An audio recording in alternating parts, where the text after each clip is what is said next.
Swastiastu. Perkenalkan, nama saya Iko Budi Kusuma, NIM 190111119, kelas 3B, jurusan S1 Manajemen. Di sini saya akan membahas cara perusahaan mengatur biaya-biaya di saat pandemi COVID-19. Sudah beberapa bulan, pandemi virus corona terjadi dan masih belum ada kepastian kapan akan berakhir. Yang tidak kalah menakutkan dari pandemi ini adalah akibat dari pandemi ini terhadap dunia usaha. Sebagian besar perusahaan terpukul dan tidak sedikit yang harus menutup usahanya selama wabah virus corona ini belum hilang. Hal yang paling berat tetapi sekaligus merupakan yang paling penting untuk perusahaan adalah mengatur cash flow, di mana COVID-19 agar bisnisnya tetap jalan baik saat wabah virus corona ini. Perusahaan wajib menjaga cash flow agar tetap efisien di tengah krisis ekonomi saat ini. Cash flow atau arus kas digunakan untuk menunjukkan aliran pemasukan dan pengeluaran keuangan suatu bisnis. Semua keputusan penting perusahaan harus didasarkan pada kondisi cash flow. Terlebih lagi di tengah kondisi krisis karena wabah virus corona seperti saat ini.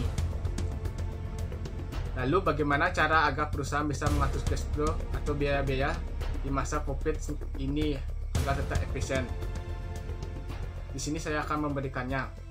Berikut beberapa cara yang bisa dilakukan. Pertama, kurangi biaya operasional. Meskipun mendapatkan stimulus dari pemerintah berupa restrukturisasi kredit, perusahaan tetap perlu menekan biaya operasional mereka.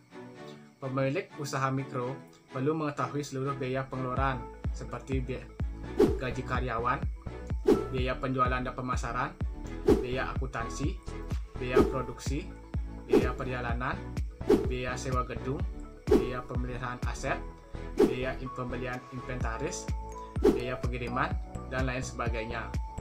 Tentu ada beberapa biaya yang tidak mungkin untuk dipangkas karena jumlahnya selalu sama dan harus dikeluarkan setiap bulan seperti gaji karyawan, biaya sewa gedung, dan listrik. Namun, pelaku usaha mikro bisa mengurangi biaya operasional yang lain seperti biaya produksi, biaya pemeliharaan aset, biaya pembelian inventaris, biaya akuntansi, dan biaya-biaya lain yang jumlahnya tidak pernah sama setiap waktu. Yang kedua, mengevaluasi biaya pengeluaran. Sebagai pemilik perusahaan, penting untuk mengevaluasi biaya pengeluaran. Ketahui proses-proses apa saja yang membebankan paling banyak biaya. Misalnya, perusahaan mungkin mengeluarkan biaya paling banyak untuk membeli inventaris. Ini mungkin dikarenakan harga produk yang mahal, tingginya biaya pengiriman, dan biaya penyimpanan dan perawatan yang mahal karena pembelian inventaris yang terlalu banyak. Yang ketiga, negosiasi dengan supplier. Perusahaan mungkin harus bernegosiasi dengan supplier untuk mendapatkan harga diskon untuk produk yang biasanya perusahaan beli, atau setidaknya mendapatkan biaya pengiriman yang rendah. Jangan ragu untuk mempertimbangkan penawaran dari beberapa supplier yang lain untuk mendapatkan harga terbaik. Untuk memudahkan perusahaan menerima, melacak, dan menilai penawaran dari banyak supplier, gunakan aplikasi procuremen yang tepat. Yang keempat, pahami kebutuhan perusahaan. Perusahaan juga perlu memahami berapa banyak dan apa saja yang perlu dibeli. Jangan sampai perusahaan membeli terlalu banyak barang hingga akhirnya barang tersebut terbengkalai atau sudah tidak memiliki nilai jual lagi. Dengan menganalisis manajemen inventaris, perusahaan menggunakan sistem yang memadai. Perusahaan akan dapat mengestimasi kebutuhan stok secara akurat dan mengetahui waktu yang tepat untuk membeli stok lagi, karena perusahaan mendapatkan notifikasi tingkat stok otomatis. Yang kelima, menyederhanakan proses bisnis dengan teknologi. Mengurangi penggunaan kertas dan metode-metode manual dalam mengoperasikan bisnis perusahaan juga akan sangat membantu memangkas biaya operasional. Misalnya, Selama ini perusahaan mungkin mengerjakan tugas-tugas akuntansi secara manual. Dengan mengandalkan tumpukan kertas yang mudah hilang, menghabiskan banyak waktu untuk mengoreksi berbagai kesalahan pada laporan dan lain-lain.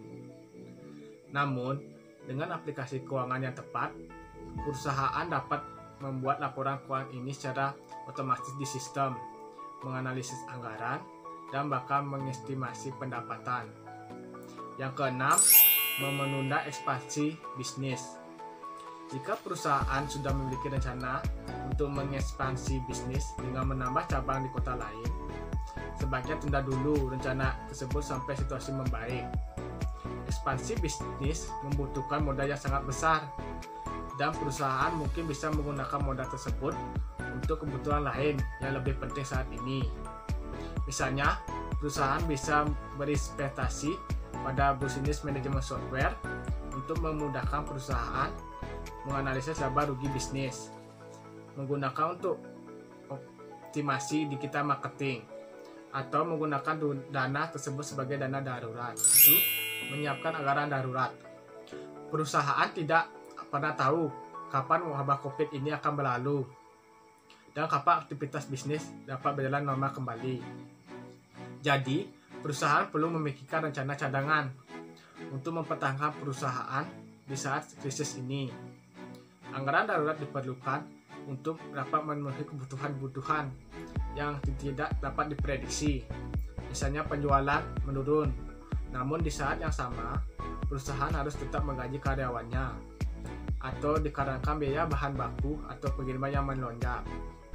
Yang kedelapan, pantau terus arus kas perusahaan.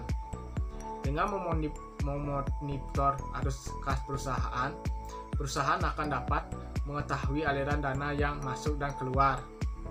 Ini akan memudahkan perusahaan mengestimasi arus kas untuk satu atau beberapa bulan ke depan dan mengambil keputusan lebih cepat terkait finansial bisnis perusahaan. Oleh karena itu, penting bagi Anda untuk memiliki sistem akuntansi yang memudahkan pemantauan arus kas melalui laporan keuangan real time. Itulah cara-cara perusahaan mengatur biaya-biaya pada saat pandemi COVID-19. Sekian, terima kasih. Om Santi Santi Santi Om.